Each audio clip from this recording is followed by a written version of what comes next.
Believe it in. Neville Goddard, 6th October 1969. The objective reality of this world is solely produced by the human imagination, in which all things exist. Tonight, I hope to show you how to subjectively appropriate that which already exists in you and to turn it into an objective fact.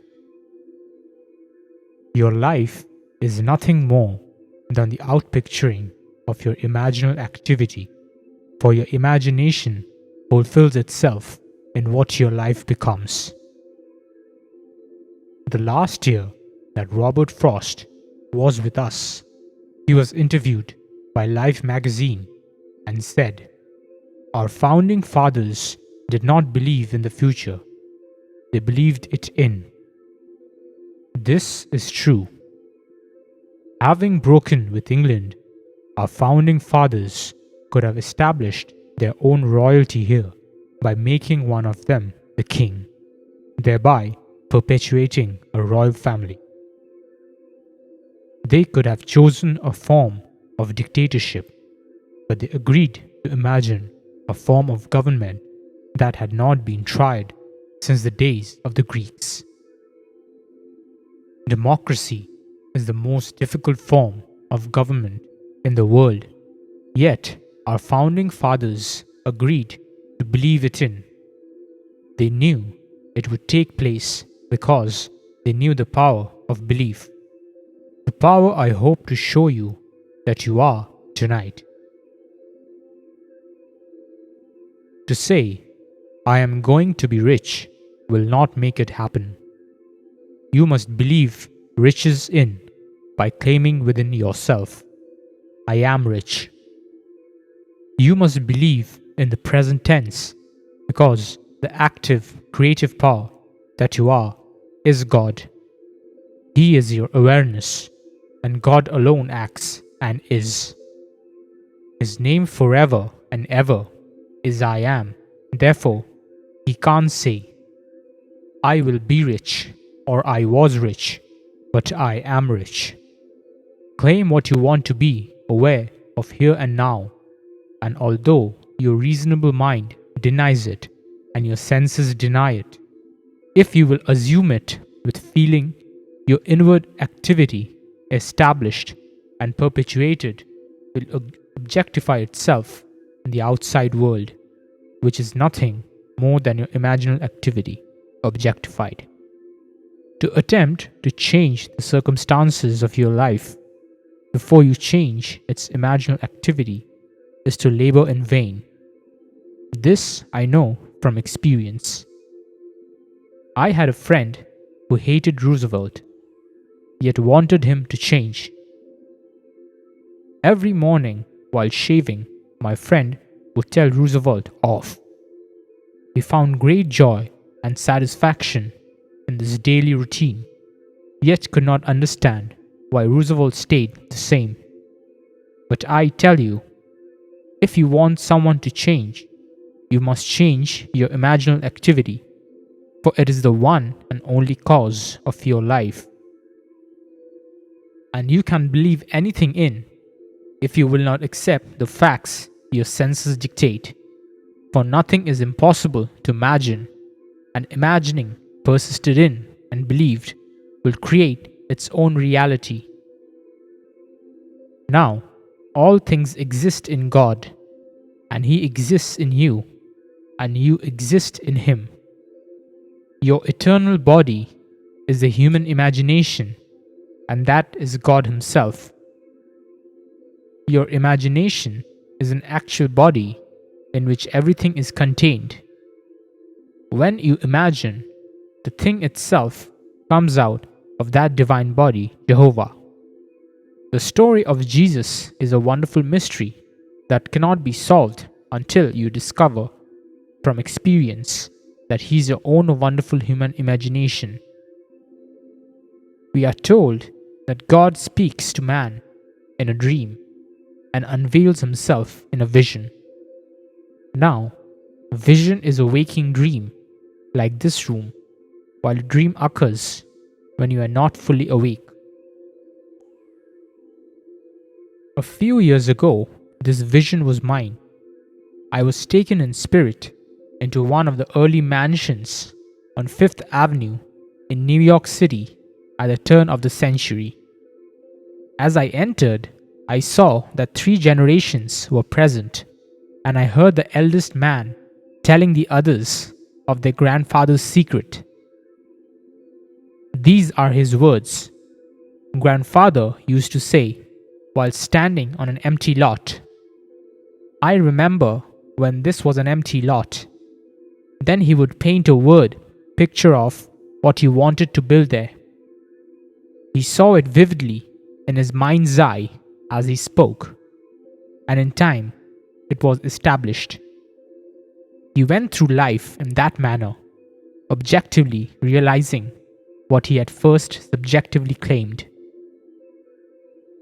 I tell you, everything in your outer world was first subjectively appropriated.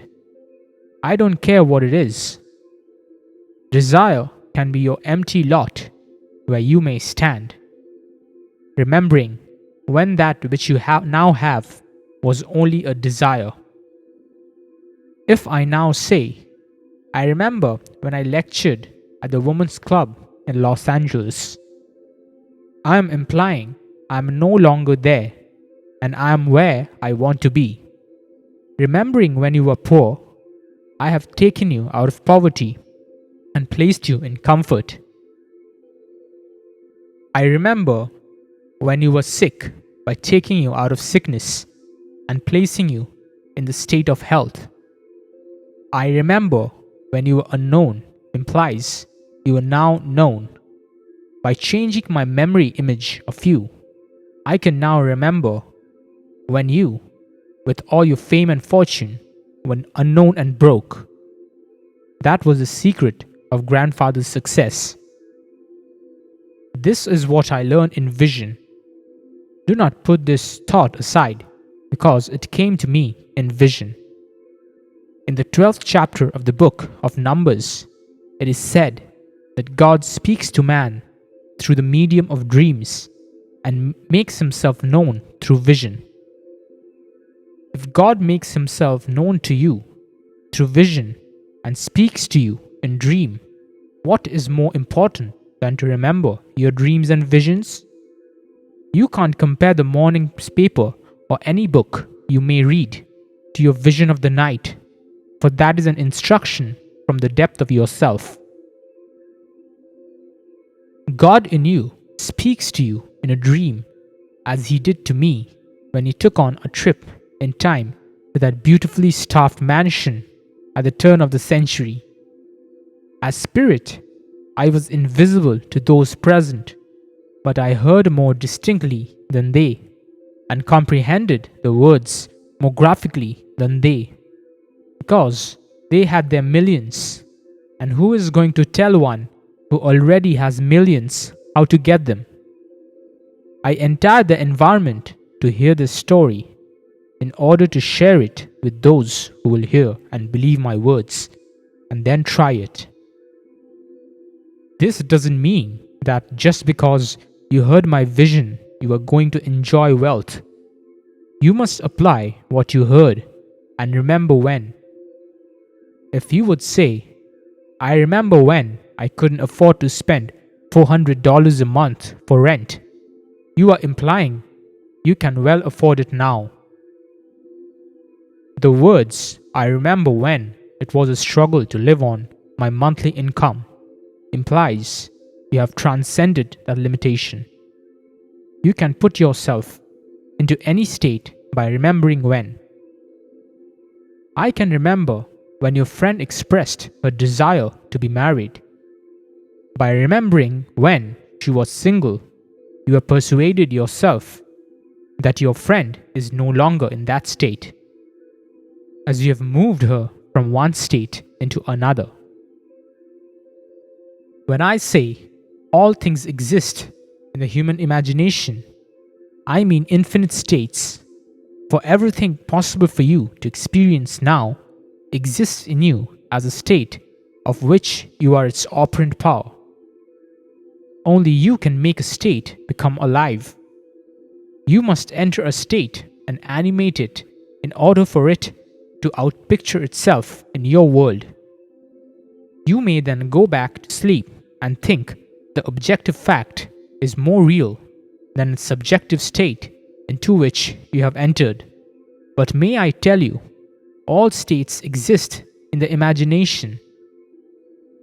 When a state is entered subjectively, it becomes objective in your vegetative world, where it will wax and wane and disappear, but its eternal form will remain forever and can be reanimated and brought back into being through the seed of contemplative thought.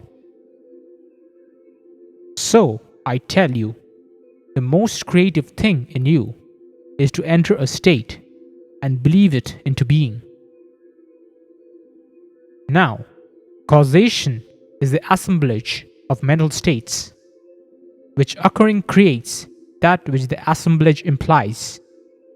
Let us say that I have two friends who would empathize with me, not sympathize, if they heard my good news. I put them together and listen, all in my imagination, as they talk about me and what has happened in my life. Being true friends, I hear their words of joy and see the happiness reflected on their faces. Then I allow myself to become visible to them and feel their handshake and embrace as I accept their congratulations as a fact. Now I have assembled a mental state which occurring created that which the assemblage implied. Therefore, I am its cause. As I walk, firmly believing in the reality of what I have done, and that imaginal act becomes a fact, I may question myself as to how it came about. Then, remembering my imaginal act, I would say, I did it. If I did it, then did not God do it? Yes, because God and I are one I am. Are you going to continue to believe there is another on the outside? Or are you going to believe the great confession of faith, which I would urge you to accept? It's the great Shema. Hear, O Israel, the Lord our God, the Lord is one. If the Lord is one, He can't be two. Therefore, if His name is I am and you say, I am, you must be one with the Lord who brought the world into being. Listen to these words. By faith, we understand that the world was created by the Word of God, so that things that are seen were made out of things which do not appear. Here we see that the Word of God is an imaginal activity which, joined by faith, created the world. And faith is nothing more than the subjective appropriation of an objective hope. Now, when you discuss your desire with me, you cannot see my imaginal act relative to you. If you tell me you need a job, and I accept that thought, when I think of you, I remember your need. But if I changed your words and heard you tell me you loved your job, I could remember when you needed one. For now, my memory bank contains the fact that you have a job you like very much. And when we meet again, you tell me that you have it. You are only bringing confirmation of my imaginal creative act. Now, if imagination works this way, and it proves itself in the testing time and time again, what does it matter what the world thinks? It costs you nothing to try it. And what a change in life it will produce for you. Try it, for you will prove it in performance. This may be in conflict with what you believe God to be. Maybe you still want Him to be somewhere on the outside, so that there are two of you and not one. That's all right if you do, but I tell you, God became you, that there would not be you and God. He became you, so that you may become God. If God became you, His name must be in you. And it is, for if I ask you anything, you must first be aware of the question before you can respond, and your awareness is God. You may not be aware of who you are, where you are, or what you are, but you do know that you are. Aware of what your senses and reason dictate, you may believe that you are limited, unwanted, ignored, and mistreated, and your world confirms your belief in your imaginal activity. And if you do not know that your awareness is causing this mistreatment, you will blame everyone but yourself. Yet, I tell you, the only cause of the phenomena of life is an imaginal activity. There is no other cause.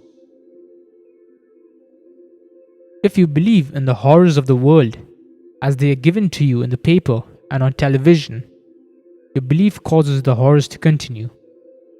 Believing the news of a shortage, you will buy what you do not need, blindly accepting the pressure to perpetuate an imaginal activity that keeps you frightened. All through Scripture, you are told to let not your heart be troubled, be not afraid, and fear not. If fear could be eliminated, there would be no need for psychologists or psychiatrists. It's a bunch of nonsense anyway. Every day, this branch of medicine changes their concepts, and they're always in conflict as to what a man's attitude towards life is. I say to everyone, the whole vast world is now in your human imagination, and you can bring any desire out of it by believing it into being. First, you must know what you want, then create an image that fulfills it. Would your friends know and talk about it? Imagine they are with you now, discussing your fulfilled desire. You could be at a cocktail or dinner party that is being given in your honor. Or maybe it's a little get-together over tea. Create a scene in your mind's eye and believe its reality in. That invisible state will produce the objective state you desire. For all objective reality is solely produced by imagination. The clothes you are now wearing were first imagined. The chair in which you are seated, the room that surrounds you. There isn't a thing here that wasn't first imagined. So you can see that imagining creates reality. If you don't believe it, you are lost in a world of confusion. There is no fiction. What is fiction today will be a fact tomorrow. A book written as a fictional story today comes out of the imagination of the one who wrote it and will become a fact in the tomorrows. If you have a good memory or a good research system, you could find today's facts. Not every fact is recorded, because not every thought is written, yet every person imagines. A man, feeling wrongfully imprisoned and desiring to get even, will disturb the world because all things, by law divine, in one another's being, mingle. You can't stop the force that comes from one who's imagining, because behind the mask he wears, you and he are one. Start now to become aware of what you are thinking, for as you think, you imagine. Only then can you steer a true course to a definite end. If you lose sight of that end, however you can, and will be moved by seeming others. But if you keep your mind centered in the awareness of dwelling in your destination, you cannot fail. The end of your journey is where your journey begins. When you tell me what you want, do not try to tell me the means necessary to get it, because neither you nor I know them. Just tell me what you want, that I may hear you tell me that you have it. If you try to tell me how your desire is going to be fulfilled, I must first rub that thought out before I can replace it with what you want to be. A man insists on talking about his problems. He seems to enjoy recounting them and cannot believe that all he needs to do is state his desire clearly. If you believe that imagination creates reality, you will never allow yourself to dwell on your problems, for you will realize that as you do, you perpetuate them all the more. So, I tell you, the greatest thing you can do is to believe a thing into existence, just as our founding fathers did. They had no current example of democracy. It existed in Greece centuries ago, but failed because the Greeks changed their imaginal activity. We could do that too. Don't think for 1 second we have to continue as a democracy. We could be under dictatorship within 24 hours, for everything is possible. If you like democracy, you must be constantly watchful to keep its concepts alive within you. It's the most difficult form of government. A man can voice an opinion and stage a protest here, but in other forms of government he cannot. If you want to enjoy the freedom of a democracy, you must keep it alive by being aware of it. Now, if you keep this law, you don't have to broadcast what you want. You simply assume that you have it. For although your reasonable mind and outer senses deny it, if you persist in your assumption, your desire will become your reality. There is no limit to your power of belief, and all things are possible to him who believes. Just imagine what an enormous power that is.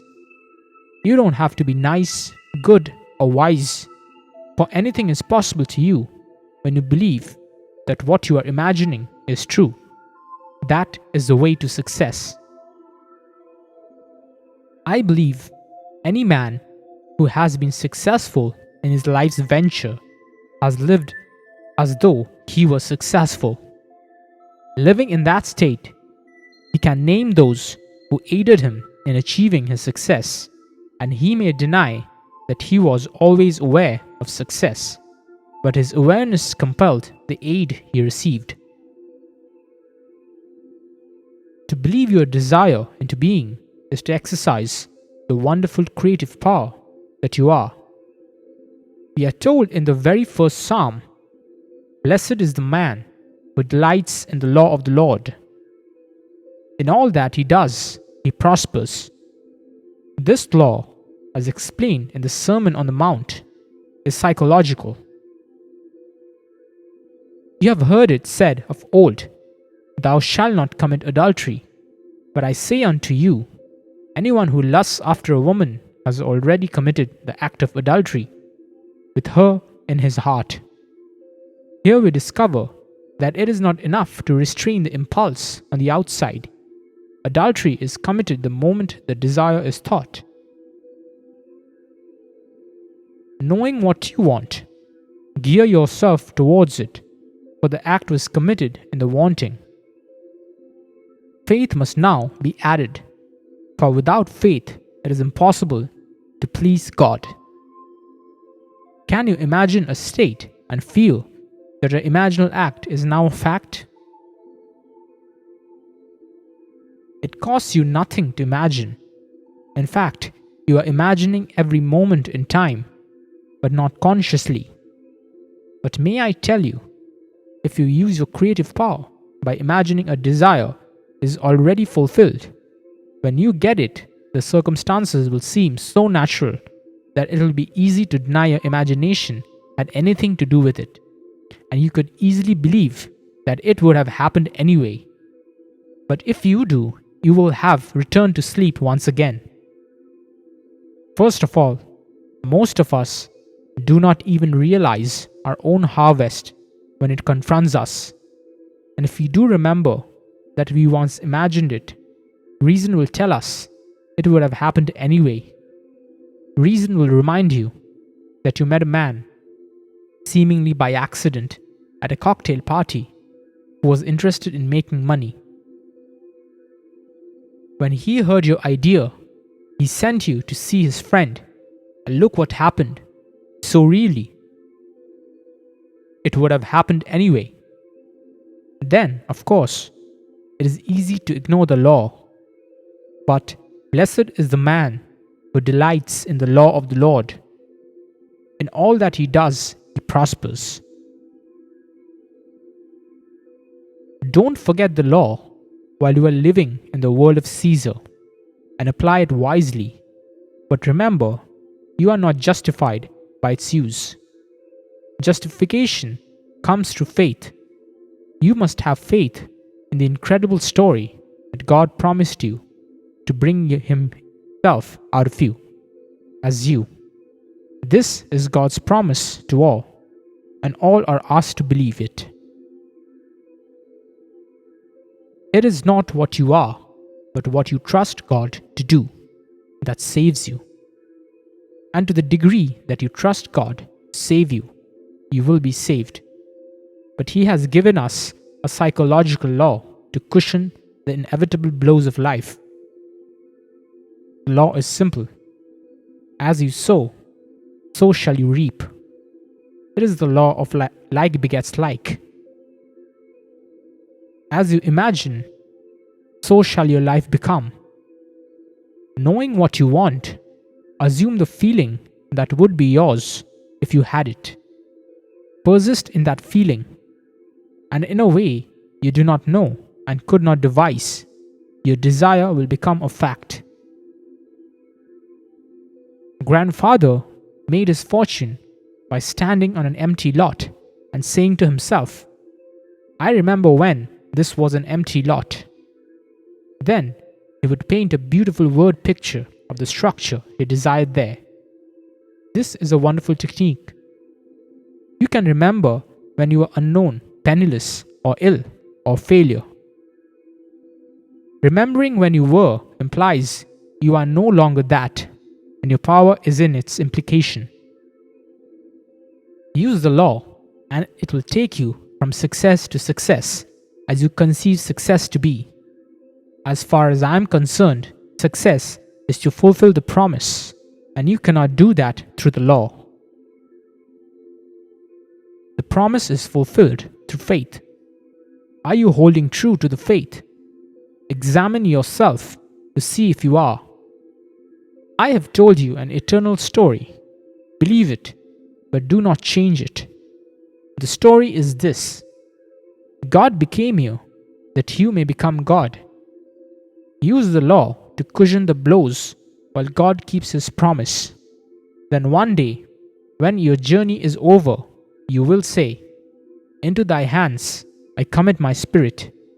Thou hast redeemed me, O Lord, faithful God." That's the cry on the cross. Commit your spirit to your imaginal act. Relax and fall asleep, knowing its redemption is assured. Then when you least expect it, God will prove to you that He has redeemed you by awakening in you as you. Then you will be born, not of blood, or of the will of the flesh, or of the will of man, but of God. Now let us go into the silence. Thank you.